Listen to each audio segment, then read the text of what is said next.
स्वाध्याय वर्ग 8वा विषय मराठी कविता 19वी गे मायबू। प्रश्न पहिला, एका वाक्यात उत्तरे लिहा। कवी कुणाचे पांग फेडू इच्छितो? कवी मातृभूमीचे पांग फेडू इच्छितो। मातृभूमीची आरती करण्याची कवीची साधने कोणती? सूर्य, चंद्र, तारे ही मातृभूमीची आरती करण्याची कवीची साधने आहेत।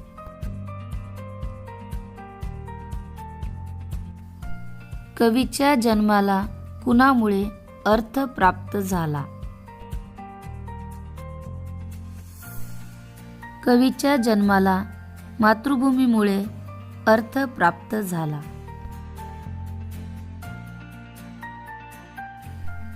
प्रश्न दुसरा, खालील काव्यपंक्तींचा तुम्हाला समजलेला अर्थ स्पष्ट करा। आणि न आरतीला हे सूर्य चंद्र तारे। आपण जेव्हा आरती करतो तेव्हा दिवे लावून आरती करतो, पण इथे मातृभूमीची आरती करण्यासाठी कवी चक्क सूर्य, चंद्र, तारे हे प्रकाश देणारे दिवे मातृभूमीच्या आरतीसाठी आणणार आहे। आई तुझ्या पुढे मी आहे अजून तान्हा।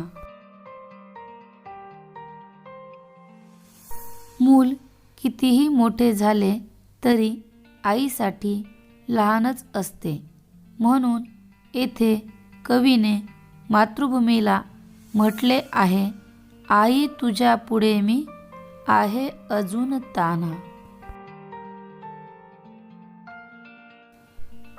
प्रश्न तिसरा, हे केव्हा घडते ते लिहा।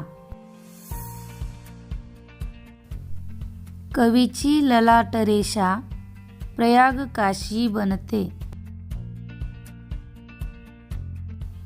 जेव्हा कवी मातृभूमीची थोडीशी पायधूळ घेतो तेव्हा कवीची ललाट रेषा प्रयाग काशी बनते।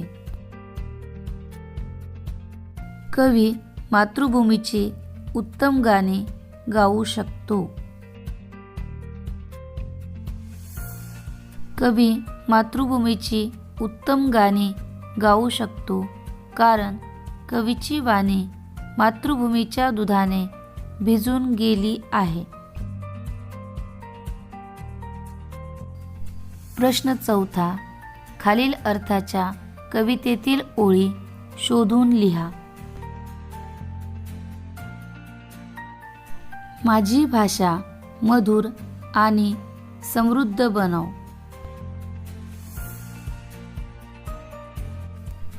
शब्दात सोड माझ्या आता हळूच पाना। शब्द सामर्थ्य, प्रतिभा सामर्थ्य प्राप्त झाल्याने गाणे गाईन। आई तुझी अशी मी गाईन रोज गाणी, माझी तुझ्या दुधाने गेली भिजून वाणी।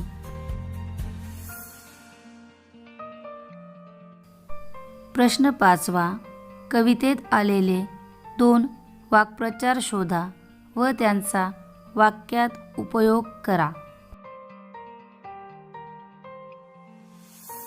कवितेत आलेला वाक्प्रचार, पांग फेडणे। अर्थ, केलेल्या उपकाराची परतफेड करणे। वाक्यात उपयोग, आपल्यावर उपकार करणाऱ्यांचे पांग फेडणे हे आपले कर्तव्य असते.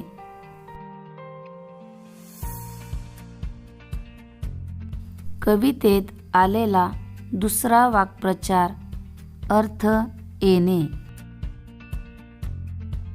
अर्थ येणे या वाक्प्रचाराचा अर्थ महत्त्व येणे.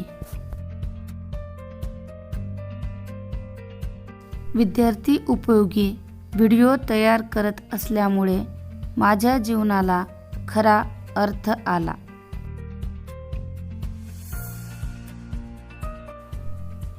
प्रश्न 6वा. कवितेतील यमक जुळणारे शब्द शोधून लिहा. सारे तारे, तान्हा पान्हा, कशाला आला,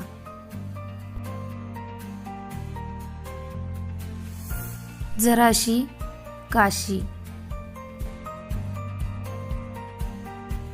गाणी वाणी.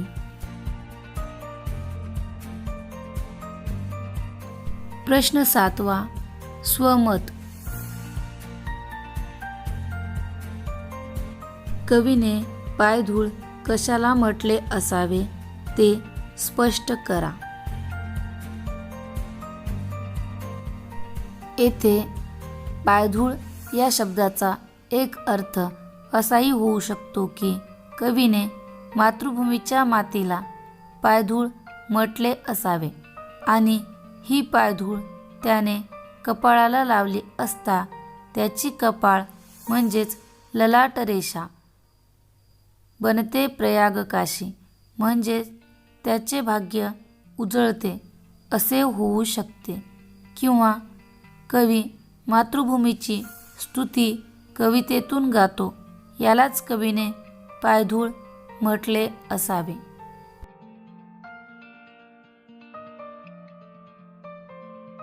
घे माय भू तुझे मी फेडीन पांग सारे या ओळीचा सरळ अर्थ लिहा. घे माय भू तुझे मी फेडीन पांग सारे या ओळीचा सरळ अर्थ, हे मातृभूमी मी तुझे सर्व उपकार फेडीन असा होतो.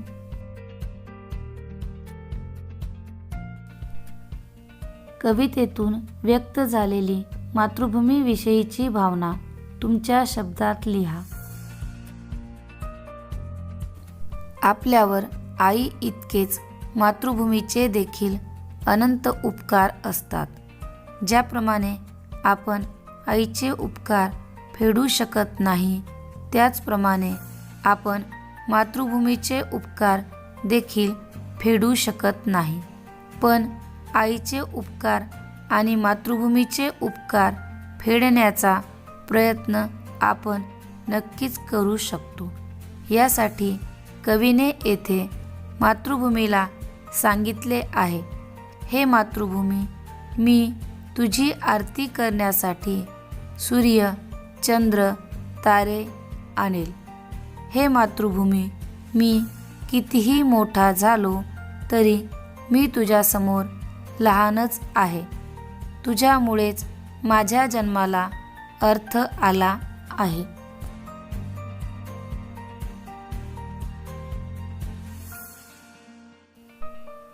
आताच्या काळात भारतभूमीचे पांग फेडण्यासाठी तुम्ही काय कराल याची गटात चर्चा करा व वर्गात सांगा.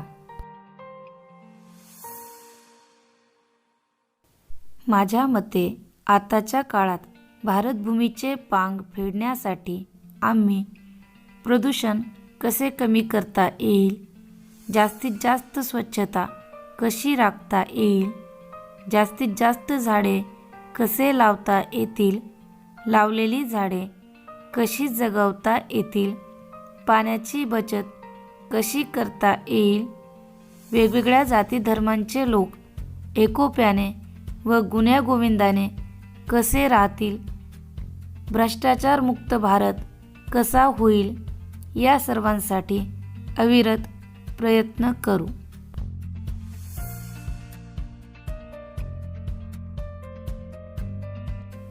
उपक्रम.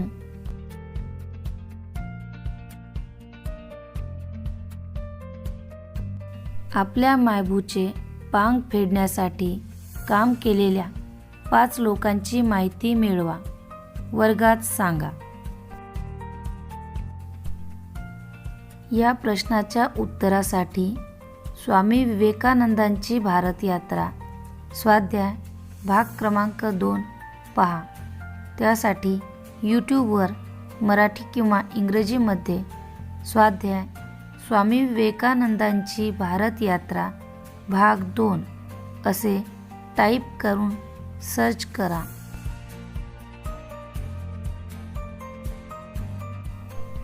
स्वातंत्र्यवीर सावरकरांची सागरास ही कविता मिळवून वाचा.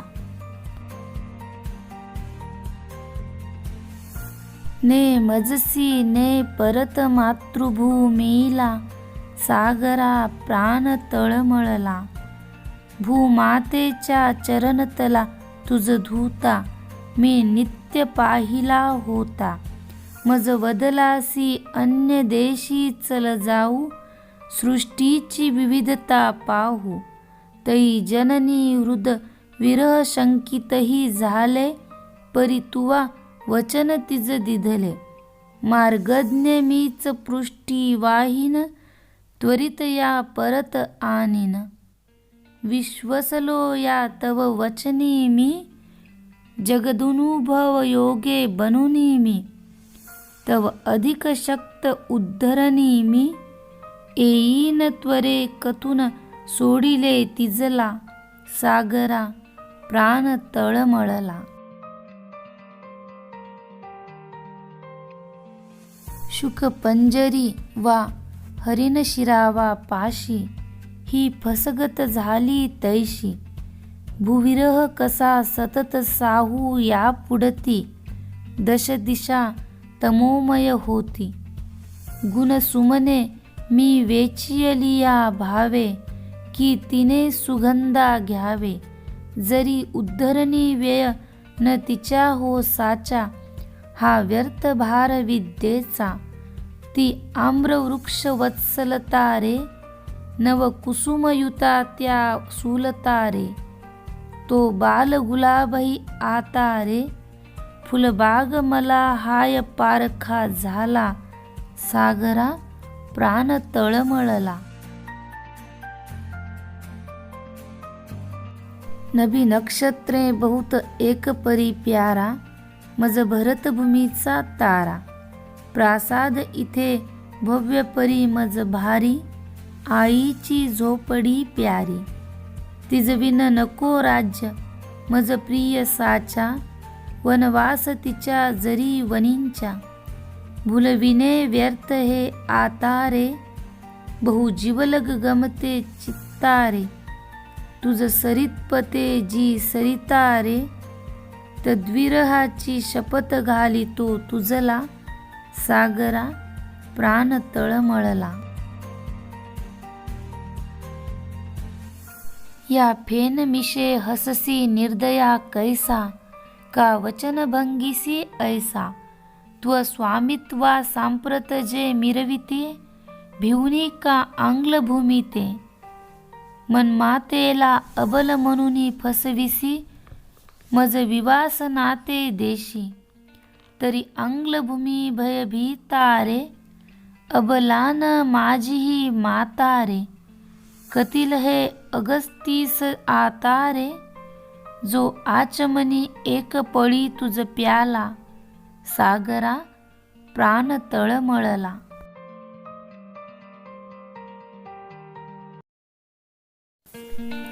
व्हिडिओ आवडला असल्यास लाईक, कमेंट, शेअर तसेच याआधी चॅनल सबस्क्राईब केले नसेल तर चॅनल सबस्क्राईब करण्यास विसरू नका.